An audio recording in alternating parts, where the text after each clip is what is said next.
Welcome to SSG digital. आज हम इस वीडियो में आपको JEE advance 2025 paper 1 question number 2 discuss कर रहे हैं। देखिए, 3 students S1, S2 and S3 are given a problem to solve. Consider the following events. U event दिया है, at least one of S1, S2, S3 can solve the problem. V event, S1 can solve the problem given that neither S2 nor S3 can solve the problem. W, S2 can solve the problem and S3 cannot solve the problem.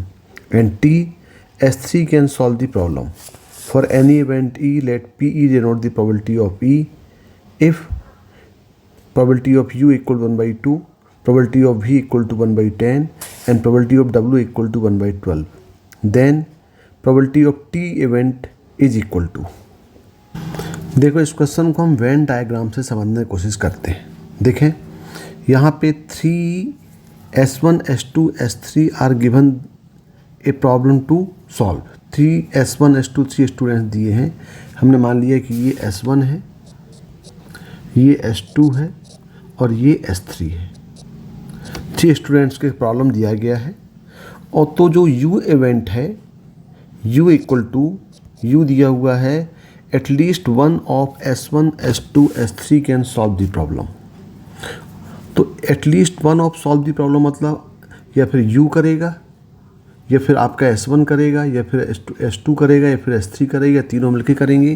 तो उसको हम बोल सकते हैं कि ये S1 union S2 union S3। यदि हम इसकी प्रोबेबिलिटी देखें तो probability of U equal to ये दिया है 1/2।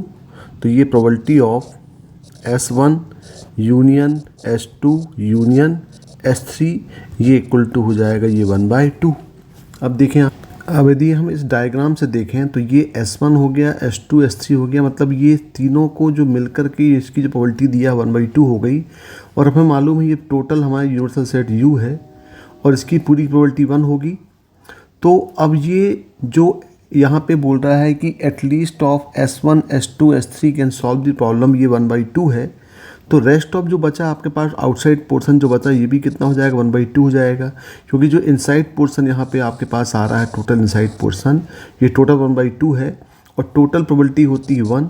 तो रेस्ट ऑफ जो प्रोबेबिलिटी बचा आउटसाइड का, ये कितना हो गया, ये 1/2 हो गया। अब देखें दूसरा इवेंट V क्या दिया है, S1 can solve the problem given that neither S2 nor S3 can solve the problem. मतलब ये कंडीशनल फॉर्म में आ गया, यानी आपके पास जो प्रोबेबिलिटी ऑफ V देखें, V इक्वल टू ये हमारे पास क्या दिया है कि probability of S2 can solve the problem, it is given that, मतलब ये कंडीशनल फॉर्म में हो गया। कंडीशनल प्रोबेबिलिटी हमें मालूम कि probability of A upon B, जहाँ पे A ऑकरिंग है और B ऑकर्ड है, तो ये होता है probability of A intersection B upon PB। तो जो यहाँ पे PB है ऑकर्ड है, तो यहाँ पे ऑकर्ड क्या है कि neither S2 and nor S3, यानी यहाँ पे ये हो जाएगा probability of S1 upon S2 bar intersection S3 बार। और ये फॉर्मूला अप्लाई करेंगे तो यहाँ पे हो जाएगा ये probability of S1 intersection S2 bar intersection S3 bar upon probability of S2 bar intersection S3 बार। और ये प्रोबेबिलिटी कितनी दिया है, ये दिया हुआ है 1/10। तो देखें ये आपका 1/10 हो गया। अब यदि हम इसको वेन डायग्राम में देखें तो ये जो पोर्शन हमारे पास बचा है, ये क्या है, S1 इंटरसेक्शन ये S2 बार इंटरसेक्शन S3 बार है। और यदि हम इस पार्ट को X मान लें, यदि हम इसको X माने तो यहाँ पे देख रहे हैं तो ये क्या हो गया, ये हो गया X अपॉन, और देखिए यहाँ पे आप probability of X2 bar intersection S3 बार, मतलब S2 और S3 के बाहर का पोर्शन। तो S2 और S3 के बाहर का पोर्शन का मतलब ये हो गया वो पोर्शन जो S2 और S3 में शामिल ना हो। मतलब ये जो पोर्शन हम देख रहे हैं, ये पूरा पार्ट ये S2 में है और ये पूरा पार्ट जो है ये S3 में है।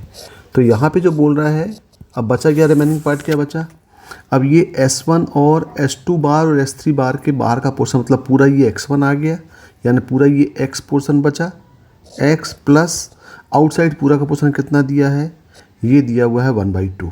तो ये हो जाएगा x upon x plus 1/2 equal to, ये हो गया 1/10। इसको सॉल्व कर लें, इसको सॉल्व करेंगे तो ये हो जाएगा, यहाँ पे क्रॉस मल्टीप्लाई करेंगे तो 10x equal to x plus 1/2 और यहाँ पे हो जाएगा ये 9x इक्वल टू 1/2 और यहाँ पे मिल जाएगा x इक्वल टू 1/2। और ये x इक्वल टू 1/2 मतलब x यहाँ पे क्या है, x की वैल्यू यहाँ पे है कि probability of S1 intersection S2 bar intersection S3 bar equal to ये मिल गया 1/2।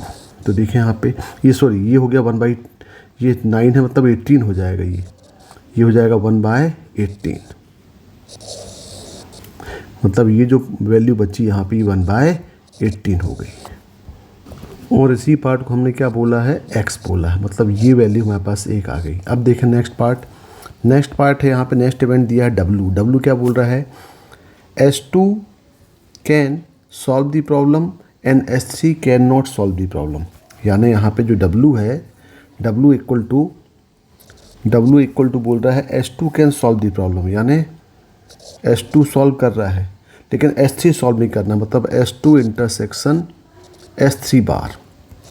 तो इसकी प्रोबेबिलिटी कितनी दिया है, PW इक्वल टू हो जाएगा P S2 इंटरसेक्शन S3 बार।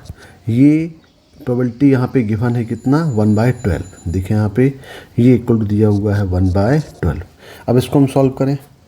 अब यहाँ पे देखें S2 और इंटरसेक्शन S3 बार, तो देखें S2 का मतलब ये हो गया कि S2 ये, तो S2 S3 बार मतलब ये वाला पोर्शन, सेकेंड पोर्शन जो बना रहे हैं, देखिए ये वाला पार्ट आ रहा है, ये पूरा पार्ट यहाँ पे, ये पार्ट को हम बोलेंगे ये क्या है, S2 और S3 का S3 बार का इंटरसेक्शन, यानी ये पार्ट। यदि हम इस पार्ट को यहाँ पे इसको मान लें y और इसको मान लें z, यदि ये हो गया y, ये हो गया z, यदि इसको हम y और z मान लें तो देखिए ये आपके पास पोर्शन क्या हो गया, इक्वल टू की probability of S2 intersection S3 bar equal 1/12। तो ये बन जाएगा हमारा this one y plus z equal to 1/12। एक इक्वेशन ये मिल गया, x मिल गया। अब देखें हमें निकालना क्या है, हमें निकालना है यहाँ पे S3 क्या है, S3 can solve the problem.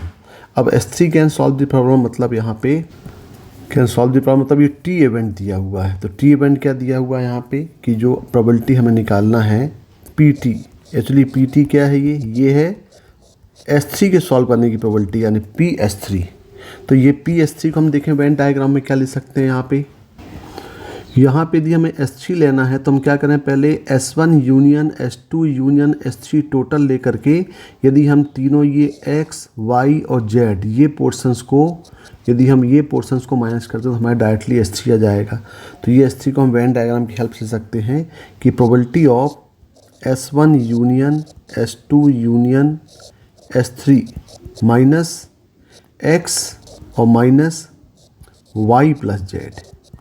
तो टोटल पोर्शन देखें यहाँ पे, यानी इसको हम सकते हैं probability of S1 union S2 union S3 minus X क्या है, X है probability of S1 intersection S2 bar intersection S3 बार, और प्लस जो Y प्लस Z है ये क्या है, प्रोबेबिलिटी ऑफ, ये भी माइनस होगा, इसको भी माइनस करना पड़ेगा टोटल से, minus probability of S2 intersection S3 बार।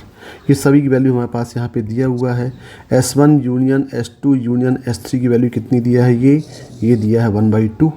तो यहाँ पे लिख देते हैं 1/2 माइनस ये x की वैल्यू कितनी दिया है, यहाँ पे ये दिया है 1/18, y प्लस z की वैल्यू दिया है 1/12। तो यहाँ देखें ये हो जाएगा 1/18 माइनस 1/12।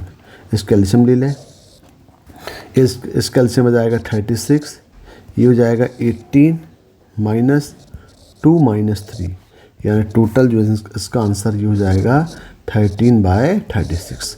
तो देखो इस वेन डायग्राम की हेल्प से ये क्वेश्चन को इजीली हम सॉल्व कर सकते हैं। इसका आंसर आएगा ए। Okay, thank you.